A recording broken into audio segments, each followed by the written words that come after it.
We're going to get started with this story that is a portion of the Boston Globe. So Perspective Magazine is like this other section of the Boston Globe where people give their perspective, so to speak. They decided to release this article by Michael Fitzgerald. And I want to tell you what's wrong with the perspective of this article. Yes, I agree. Boston is too expensive. I don't disagree with that statement at all. The problem that I have is what he advises you to do. Let's go ahead and get into this. Again, this is from Michael Fitzgerald from Perspective Magazine, which is part of the Boston Globe. Boston is too expensive. Everyone agrees. So what's keeping you here? If I haven't read something is out of touch, I don't even know what to say. And you can see here on the map, they're trying to tell you where to go if you're going to leave Boston. So they're pointing towards the Midwest, right? For months, we've seen story after story of young Bostonians with decent jobs living in their cars or paying absurd percentages of their income to live in miserable apartments. It's time to state the obvious. Go someplace else.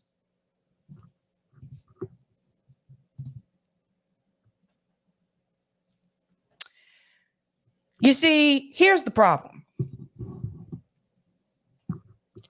Moving is not the solution. Leaving Boston doesn't change the fact that Boston is too expensive.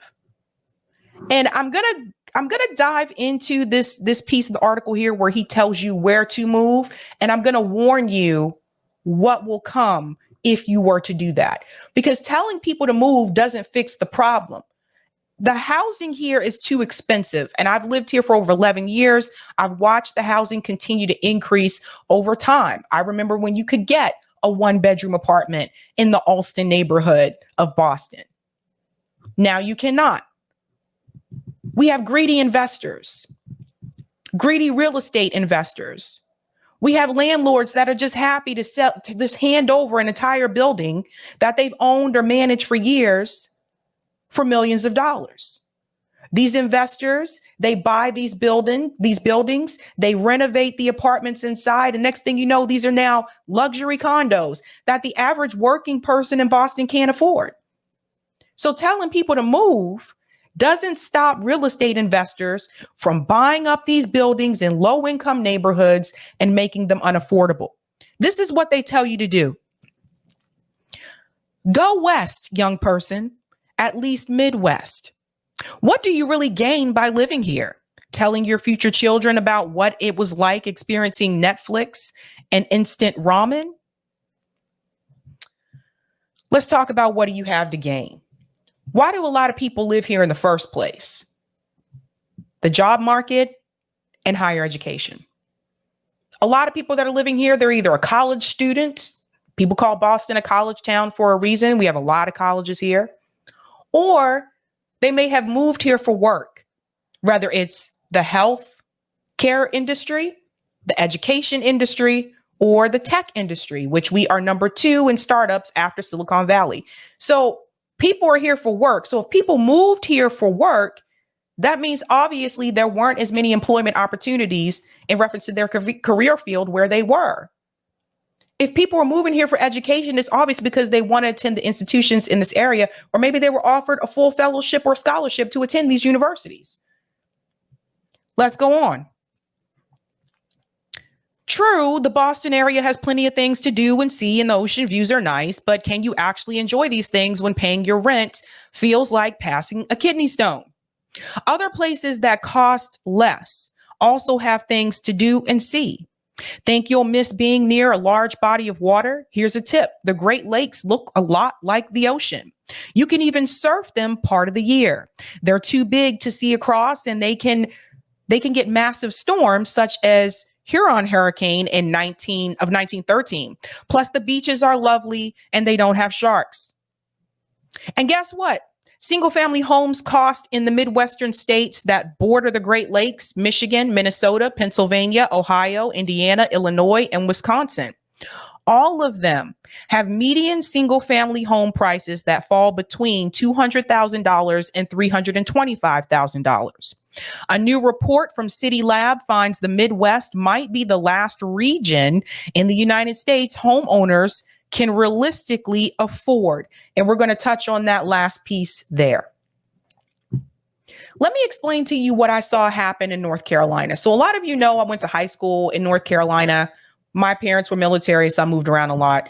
But I remember when North Carolina was affordable. I remember people were moving to North Carolina because the homes were cheaper there. You could raise a family. You could do more with the family if you're paying less for your mortgage. Guess what happened over time? North Carolina, parts of North Carolina, especially the Raleigh, Durham, Chapel Hill, that triangle area, Charlotte, North Carolina over time started to become more expensive. Because when you have an influx of people coming in, the demand for housing is going to increase. When the demand increases, the price increases. So gone are the days where you could move to like Raleigh, North Carolina or Charlotte, North Carolina, and you could get a house for like $100,000 and it's a fairly new house. Those days are gone because too many people move there. And when I was in high school, there were people moving to North Carolina from New York. There's a lot of people moving from New York. I'm not gonna lie. A lot of people moving there from New York City. And I get it. New York's expensive as well. But there were people moving there from New York, New Jersey, Massachusetts. All you have to do is look at a state like Florida and you can see the same thing happen there. Florida used to be a retirement heaven, right? Like this is where a lot of people would move to when they retire. But now Florida is also no longer an affordable place to live. Florida ranked number 13th on the housing report for 2023. Florida. The solution is not to tell people to move to another state. And I just want to warn people because I've seen these articles released before where an article is released and it tells everybody to move to this area. Best friend of mine lives in Nashville, Tennessee. Same thing happened there. There was an article that was released that said Nashville is the place to be. Now Nashville is known as one of the fastest growing cities in the East. And Nashville, guess what, is no longer affordable for people who are working class and for people who are poor. So the answer is not to tell people to pack up their shit and get out. The answer and the solution is to fix the inequality that we have in Boston, because things will only continue to get worse and people will just continue to move from this state to that state. And there's another problem with this. Moving costs money. People who are unhappy here and have money to move, they can easily move. But for people who are working class and they're living paycheck to paycheck, especially a lot of people that grew up in working class neighborhoods in Boston and still live there, there aren't as many, but there's still some there. And for people who are poor, those people don't have extra money to move to another state and come up with 3 months worth of rent again, pick up all their stuff, hoping that they'll get another job. They don't have it. So essentially, this article is not for working class people. This article is not for poor people. This article is for the professional managerial class. And that's what I want you to understand when you look at this. I've been exploring this because my sons bemoan how long it's going to be before they can move out. Meanwhile, I've been cleaning out my late father's house in the little city where I grew up in Michigan, about 90 miles west of Detroit. Dad's house is a 2,000 square foot, 4-bedroom, 2-bath fixer-upper with Victorian flourishes and a big yard. Put it pretty much any place in Boston, and it's almost certainly $1 million house. It is where it is, however, and the real estate agent thinks I'd be lucky to get $120,000 for it. Boys, are you sure it would be so terrible to spend a few years renting from dad? The rental market is tight where I grew up. People tell me vacancy rates are about 18%. Remember, Boston's vacancy rate is below 1%. In June, there were 28 houses on the market in my hometown, starting at $41,000 for a 1,048 square foot, 2-bedroom, 1-bath home. Granted, the agent noted that one needs sprucing up, but it did sell for about $35,000. I've lived on both coasts, so I know right about now some of you are sneering cheap for a reason. Yes, I get it. These are all states New Englanders like to mock, the buckle of the Rust Belt. Out here, there are pity parties for people from places like Cleveland or Milwaukee or Detroit. While you'll do best financially if you're able to work remotely, all the Great Lakes states have unemployment rates below 5%, with most below 4%. But again, this just reminds me of similar articles that I saw about Raleigh, North Carolina. There were all these articles that were released years ago telling people, move to Raleigh, North Carolina, young folks. The cost of living is affordable, and it's one of the top cities in the U.S. in reference to employment. They have such a low unemployment rate. And look at Raleigh, North Carolina now. It's not affordable to live there anymore. Not if you're working class, and not if you're poor. I want to jump down to this particular part here, and I think they show, or is I putting it here?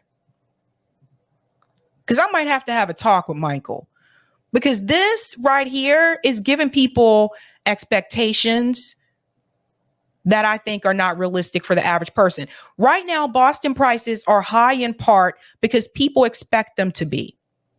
No. Boston prices are high in part because real estate investors have bought buildings, and I'm talking old triple deckers, from landlords. They paid them millions of dollars to buy the entire triple decker. They spruce it up and they increase the rent. The prices are not high because people expect them to be. The prices are high because greedy investors came into the city and the mayors have let them buy up the property. That's why the prices are high. Expectations can be dashed, as happened in 2006 when the housing bubble burst. But why wait? Economist Fairweather moved from Seattle to a smallish city in Wisconsin in a resort area for Chicagoans. She moved in part because her husband's family is in the region, and in part because cost analysis showed that despite her deep ties to the Seattle area, it was time for her and her family to move someplace with a lower cost of living and one where livability wasn't trending downward. She says she's been in Wisconsin for 3 years now, and it's getting better in terms of amenities. And it's getting better in terms of amenities because more people are moving there. That's why. This is what happens when more people start to move to these states and to these towns that are not used to receiving this influx of transplants. Eventually, those people have to be happy there. So when more people come in, more outsiders come in, that basically sends off an alarm to other companies. We need to open another Starbucks location in this podunk town in Wisconsin because that town is starting to boom. More people are moving there. Next thing you know, you get a Whole Foods. You get a brewery. And I love my breweries, but let's talk about what happens when these things come into the neighborhood. Next thing you know, these houses that Michael here is bragging about, that he says between $200,000, these houses are going to increase in value. And the houses that are on the market are also going to increase. And before you know it, these other states like Michigan, Wisconsin, that he is telling you to move to will become another Raleigh, North Carolina. So the solution, Michael, is not to tell Bostonians to move because it's too expensive to live here. Because again, that excludes people that are working class, and that excludes people that are poor who cannot save up that money to move to another state. This article is for the PMCs. This article is for the professional managerial class, the people that can afford to just bounce around, to pick up their stuff and go. But the solution, Michael, is not to tell Bostonians to leave. The solution is for the mayor of Boston and for previous mayors that we've had as well to stop these investors from coming into low income neighborhoods, buying up these apartment buildings and jacking up the price. That's the solution. Otherwise, you can turn a place like Ann Arbor, Michigan into another Raleigh, North Carolina. That's my take. Let's go to some of the comments here. Pineapple says, brought to you by Michael's Moving Company. There you go, Pineapple. Little to you. I live in Michigan. Michigan is not cheap either. You guys hear this? Thank you, Lily Tilly. Thank you. Interesting. Oh my God. Thank you for the super chat, Justin. Sabby, you do love your breweries. Cheers. I do. But these breweries are better off when they don't build the breweries in like a neighborhood, right? Because that does jack up the rent. It just really does. That's just a reality. These names are cracking me up. Peter says the rich are pricing housing out of existence for working class people. Right. That's right.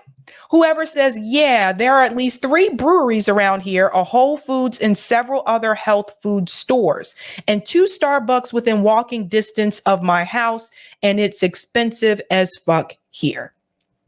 There you go. Thank you for the super chat, Cool Blue. Any state in the U.S. which becomes too expensive in which to live is due to a terrible system, one which works against the have-nots. I remember a couple years ago, there was like this fad for a lot of people. All of a sudden, people from the East Coast were trying to move to San Diego. There was like that San Diego transplant fad. And there was also this fad of people from New England moving to Arizona for a short period of time. I don't think that's happening as much now. But again, it's like I said, people move to those places and then they become expensive as well.